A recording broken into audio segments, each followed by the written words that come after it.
I beg to move that leave be given to bring in a bill to make provision about screening for neurodiversion in primary school-aged children, to make provision about teacher training related to neurodiversion and for connective purposes. I'd like to thank honourable members across this House for their support and thank the Right Honourable former member for West Suffolk for bringing forward similar bills in the past. School for me was hard, that's putting it lightly. Dyslexia meant that reading and writing was challenging. Words seemed to float all over the page. In fact, they're doing so right now.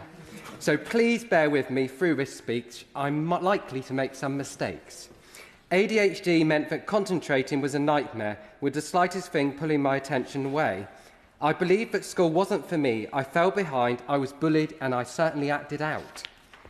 I'm not alone in this. Since I started campaigning, I've heard from so many people who struggle, from constituents to celebrities like Jamie Oliver, who is a great advocate in this area. I wish I could share them all today, but we would be here for many days. Around 1 in 7 people in the UK has what we might call neurodivergence. It is a non-medical umbrella term describing the ways people's brains may develop or work differently from the norm. In some ways, we are all neurodivergent to a greater or lesser extent. Neurodivergence is not a weakness, or a condition, or a flaw. I want to make that crystal clear. But in other ways, it's a superpower, and you can do anything you want with the right support. I definitely have with what I've done today. We are problem solvers, critical thinkers, and fantastic curators. But with these strengths comes challenges like reading, writing, social skills, or maths. This does not mean there is anything wrong with you. It just means you learn and understand things differently and might need to be supported in different ways from others. I was lucky at school. I was identified and I got the support I needed. That is why I'm standing here today. That support gave me the confidence and the fight for what I believe in.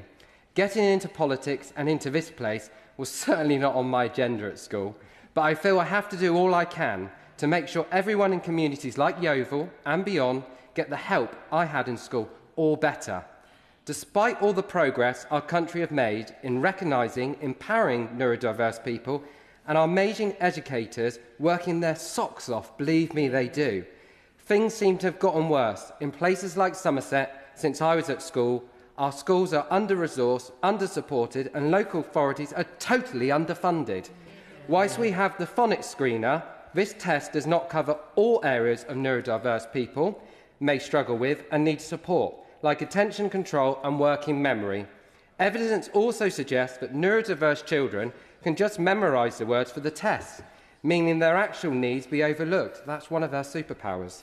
Even when a child needs identified, there is no proper designated SEND training in additional teacher training or continued professional development programmes, nor is there for teaching assistants. So our overworked teaching staff are pretty much left to get on with it themselves, and this is not good enough. While some schools do manage and do fantastically, particularly when they are properly funded, others are struggling.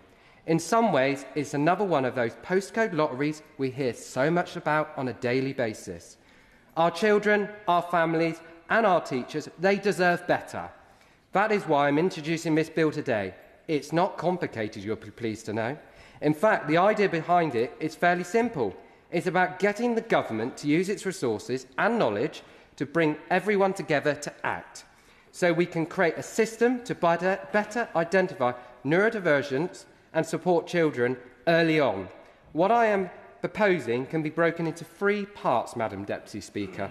Firstly, we need to define what we are introducing, universal screening and teacher training on. So before this Act can come into effect, the Secretary of State must lay a report before this House that defines neurodivergence.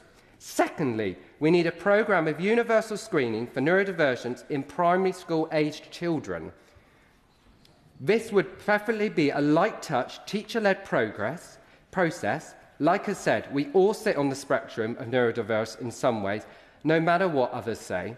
So screening should not be about labels, but creating a profile of strengths and weakness. This will help teachers identify where all the people sit on the spectrum of neurodivergence and what level of support they need.